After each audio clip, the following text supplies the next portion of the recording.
एक SP साहेब होते. ते आपली ओळख बदलून आपल्या पत्नीला भेटायला जातात, जी खूप दिवसापासून वेगळी राहत होती. जसेही ते तिला भेटायला जातात, ती ढसाढसा रडू लागते. तर मित्रांनो, चला बघूया त्यांची काय कथा होती आणि ते का एकमेकांपासून वेगळे राहत होते आणि काय कारण होते की ते आपली ओळख बदलून तिला भेटायला गेले. हे जाणून घेण्यासाठी व्हिडिओ शेवटपर्यंत बघा. ही कथा आहे गुजरातमधील एका खेड्यागावातली. तिथे एक मुलगी राहत होती. तिचे नाव मनीषा होते. मनीषा अभ्यासात खूप हुशार होती. कुटुंबात फक्त तिचे वडील होते, दुसरे कोणीही नव्हते.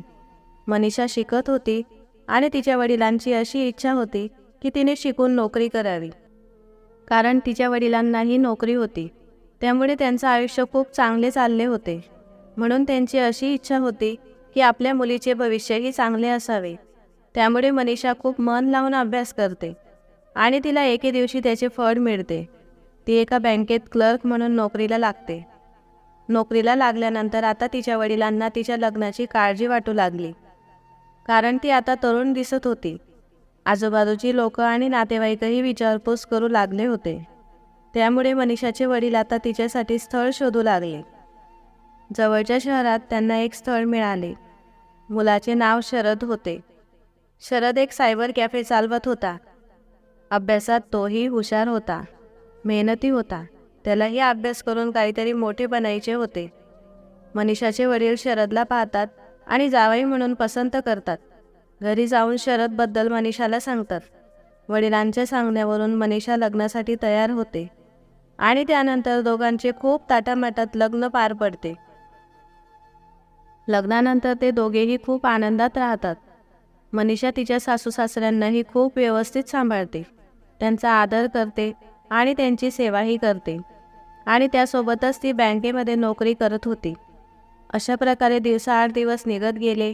शरद हा अभ्यासू होता, त्यामुळे तो स्पर्धा परीक्षांचा अभ्यास करू लागला आणि त्याने UPSCची परीक्षा दिली. काही दिवसानंतर त्याचा निकाल लागतो. निकाल लागल्यावर त्याला समजते की तो परीक्षेत उत्तीर्ण झाला आहे व त्याची निवड झाली आहे. हे ऐकून शरदला खूप आनंद होतो आणि तो या गोष्टीचे संपूर्ण श्रेय मनीषाला देतो. याआधीही त्याने परीक्षा दिल्या होत्या, पण त्याला यश आले नाही. पण यावेळेस त्याला यश मिळाले होते. पास होण्याचा आनंद तो आपल्या कुटुंबियांसोबत साजरा करतो. मनीषालाही खूप आनंद होतो. थोड्या दिवसात शरद ट्रेनिंगसाठी निघून जातो आणि ट्रेनिंग पूर्ण झाल्यावर तो SP होतो. ट्रेनिंग पूर्ण झाल्यावर या भागात त्याला नोकरी मिळते. तिथे तो आपल्या पत्नीसोबत आनंदाने राहतो. पण काही वेळ निघून गेल्यावर त्याला असे जाणवते की दोघेही नोकरी करत असल्यामुळे फॅमिलीसाठी वेळ दिला जात नाही आणि एकमेकांसाठीही वेळ नसतो. त्यामुळे तो मनीषाला म्हणाला की आता तू तुझी नोकरी सोड. मला आता सरकारी नोकरी लागली आहे. मी आता भरपूर पैसे कमावतो, त्यामुळे आता कुठलीही कमी नाही. म्हणून आता तुला नोकरी करायचीही गरज नाही. हे ऐकून आधी मनीषा नकार देते, पण त्यानंतर ती शरदच्या प्रेमापोटी नोकरी सोडण्याचा विचार करते आणि आता ती घरातच राहू लागते. घरात राहून ती शरद व तिच्या सासूसासऱ्यांची सेवा करते. पण ते म्हणतात ना की आनंद जास्त वेळ टिकत नाही, असेच काहीतरी त्या दोघांच्या आयुष्यात झाले. हळूहळू शरदच्या मनात तिच्याविषयी शंका निर्माण होते. त्याला असे वाटते की मनीषाचे एका बँक कर्मचाऱ्याशी प्रेमसंबंध आहेत, म्हणूनच ते सर्वजण तिला भेटण्यासाठी घरी येतात. मनीषाचा स्वभाव चांगला असल्यामुळे तिने जॉब सोडल्यावर तिला भेटण्यासाठी तेथील कर्मचारी कधीतरी घरी येत असतात आणि याच गोष्टीमुळे शरदच्या मनात तिच्याविषयी शंका निर्माण झाली. त्याला हे सहन होत नव्हते, म्हणून हळूहळू त्यांच्यात मतभेद होऊ लागले. पण शरदने तिला कधीही ही गोष्ट समजू दिली नाही. एके दिवशी शरद आपल्या मित्रांसोबत बाहेर पार्टीला जातो आणि टेन्शनमध्ये खूप दारू पितो. त्याच्या डोक्यात सतत एकच विचार चालू असतो की माझ्या पत्नीचे बाहेर प्रेमसंबंध आहेत. आणि पार्टी झाल्यावर तो जेव्हा घरी येतो तेव्हा त्याला आणखी एक बँकेचा कर्मचारी घरी आलेला दिसतो. ते दोघेही गप्पा मारत असतात. हे पाहून त्याला खूप राग येतो आणि तो मनीषाला शिव्या देऊ लागतो. आणि शरदला या अवस्थेत पाहून त्या दोघांना खूप आश्चर्य वाटते. तिला हे कळत नाही की शरद असे का करत आहे, पण त्याला कुठलेच भान नसते. हे पाहून तो बँकेचा कर्मचारी तेथून निघून जातो. पण तो गेल्यानंतरही शरद बराच वेळ मनीषासोबत भांडण करत असतो. मनीषा त्याला समजावण्याचा बराच प्रयत्न करते की तुम्हाला गैरसमज झाला आहे, असे काहीही नाही. पण तो समजण्याच्या पलीकडे असतो. त्याचे आईवडीलही त्याला समजावण्याचा प्रयत्न करतात, परंतु दारूच्या नशेत तो कोणाचेही ऐकत नाही आणि मनीषावर हात उचलतो. रागाच्या भरात ती आपल्या वडिलांना फोन करते आणि सांगते की आता मला या घरात 1 मिनिटही राहायचे नाही. तुम्ही या आणि मला घेऊन जा. तेवढ्या रात्री तिचे वडील तिथे येतात आणि तिला आपल्या घरी घेऊन जातात. सकाळ झाल्यावर शरद शुद्धीवर येतो, पण तरीही कुठे ना कुठे त्याच्या मनात अजूनही त्याच्या पत्नीविषयी संशय होताच. तो रागातच आपल्या घरी थांबतो. हळूहळू दिवस निघत जातात. मनीषाला असे वाटते की शरद दारू पिला होता म्हणून त्यांनी माझ्याशी भांडण केले. शुद्धीवर आल्यावर तो मला घ्यायला नक्कीच येईल. पण तो तिला घ्यायला जातच नाही. काही दिवस निघून गेल्यानंतर तीही वैतागून कोर्टात घटस्फोटासाठी अर्ज दाखल करते. बऱ्याच दिवस कोर्टात केस चालते आणि शेवटी त्यांना घटस्फोट मिळतो. घटस्फोट झाल्यावर दोघं वेगवेगळे होतात. शरद अजूनही त्याच्या पत्नीलाच या गोष्टींसाठी दोषी ठरवतो. तिच्यामुळेच हे सर्व काही झाले असे त्याला वाटते. मनीषाने तर त्याच्यासाठी सर्व गोष्टीत समजदारपणा दाखवला होता. तिने त्याच्यासाठी आपली सरकारी नोकरीही सोडली, पण शरदला तिची जाणीव राहिली नाही. आता त्यांचा घटस्फोट होऊन 6 महिने निघून जातात. हळूहळू त्याला असे वाटू लागते की मी काही चुकीचे तर केले नाही ना, मी उगाच तिच्यावर संशय तर केला नाही ना. हळूहळू तो या गोष्टीचा तपास लावतो. त्यानंतर त्याला कळते की असे काहीही नव्हते. हा सर्व माझा भ्रम होता. ती फक्त मैत्रीच्या नात्याने त्यांच्याशी बोलत होती. तिचा स्वभाव चांगला असल्यामुळे ते तिला भेटण्यासाठी येत होते.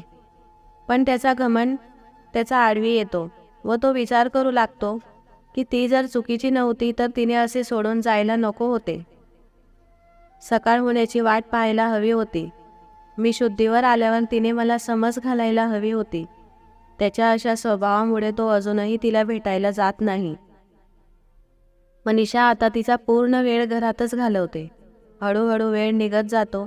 एके दिवशी अचानक तिचे वडील हार्ट अटॅकने मरण पावतात. कारण त्यांना त्यांच्या मुलीचे खूप टेन्शन असते आणि या विचारानेच ते दुःखी असतात.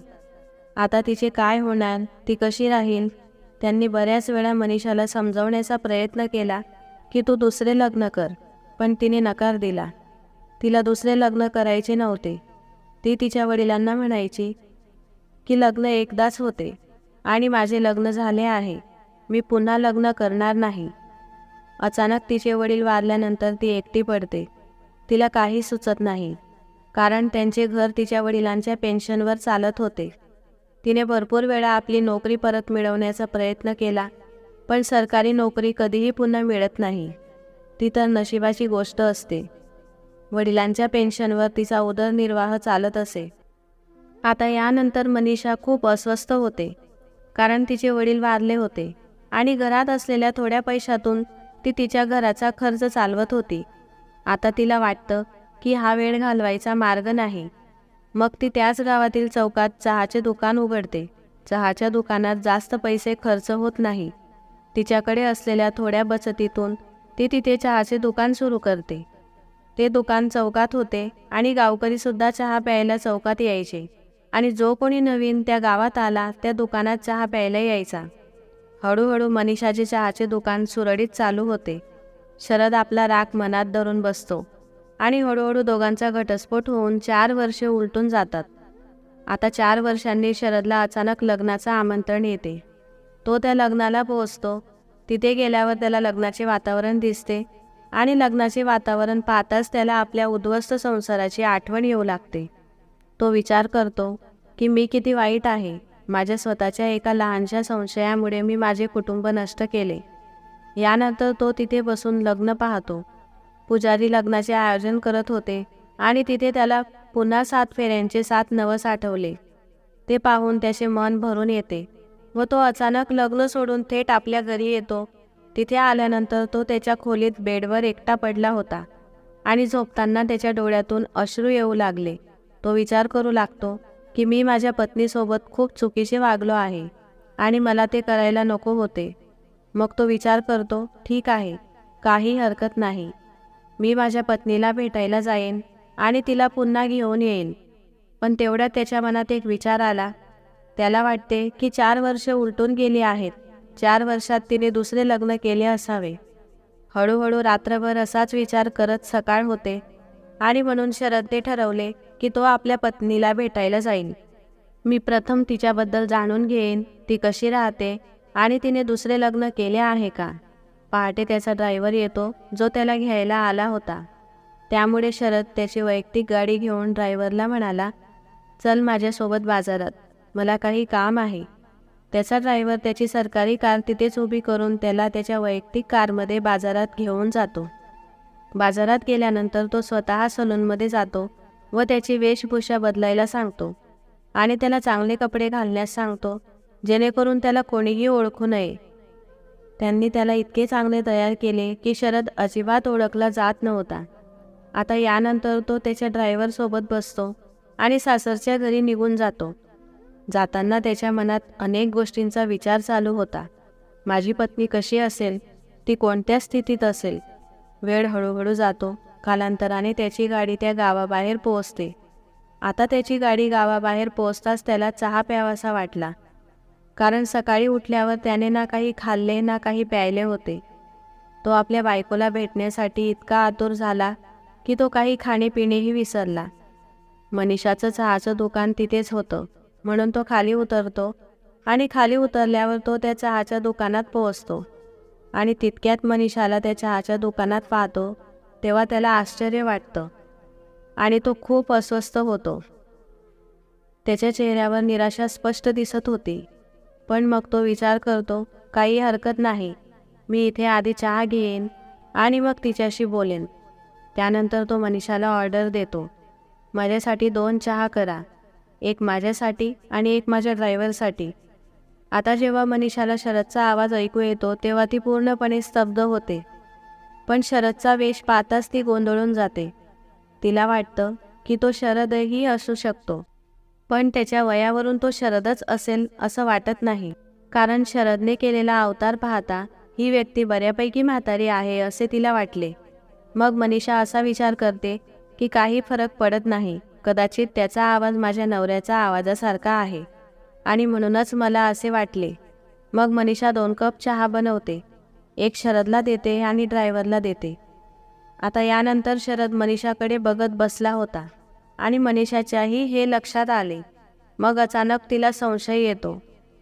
तिचा नवरा शहराचा SP आहे हे तिला माहीत होतं आणि म्हणून ती विचार करू लागते की ते कोणत्याही वेशात येऊ शकतात. तर ती अचानक त्याला म्हणते, शरद आहेस का? आणि मनीषाच्या तोंडून शरदचे नाव ऐकताच त्याच्या डोळ्यातून अश्रू वाहू लागतात. जेव्हा तिला त्याच्या डोळ्यात अश्रू दिसले तेव्हा तिला समजते की हा माझा नवरा आहे, मला भेटायला आला आहे. हे बघून मनीषाही रडायला लागते. शरद लगेच तिच्याकडे जातो आणि तिला म्हणतो, तू का रडतेस? त्यानंतर मनीषा शरदला विचारते की तू का रडतोस? तो म्हणतो, मी रडत आहे कारण माझे कुटुंब उद्ध्वस्त झाले आहे. आज इतक्या दिवसांनी तू माझ्या समोर आलीस, तुला पाहून माझे डोळे भरून आले. त्यानंतर आता शरदने मनीषाची माफी मागितली. मनीषा म्हणते, मला माफ कर. आमच्या आयुष्यातील 4 वर्षे वाया गेली आणि शक्य असल्यास तू माझ्याशी पुन्हा लग्न कर. मी तुझ्याशिवाय जगू शकत नाही, कारण जेव्हापासून तू माझ्या आयुष्यातून गेली आहेस तेव्हापासून मला एक रात्रही शांत झोप लागली नाही.